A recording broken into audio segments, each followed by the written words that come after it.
I'm Skip Bedell. Today I'm going to show you how to place your initial tile in your Palisade tile installation. There are different ways to approach the first step. Your tile will be placed differently depending upon your project, where you want to start it, and if you want to orient your tiles vertically or horizontally. Let's start with a standard wall project onto drywall, OSB, plywood, or existing tile in either a stacked bond or running bond position. If your project calls for Palisade tiles starting on the floor, you want to make sure your first row is straight and level.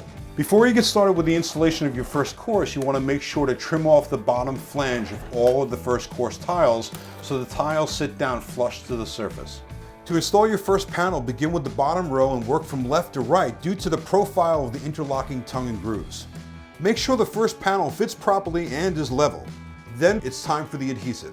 Before you begin, be sure to wipe the back of your tile and make sure it's clean of debris and dust. Apply a 1/4 inch bead around the perimeter of the tile. Then fill it in with an M or W pattern on the back of the panel. Apply the panel to the substrate by pressing it into place. Wipe off any excess adhesive with water and a cloth before it dries. For more information, check out palisade-tiles.com.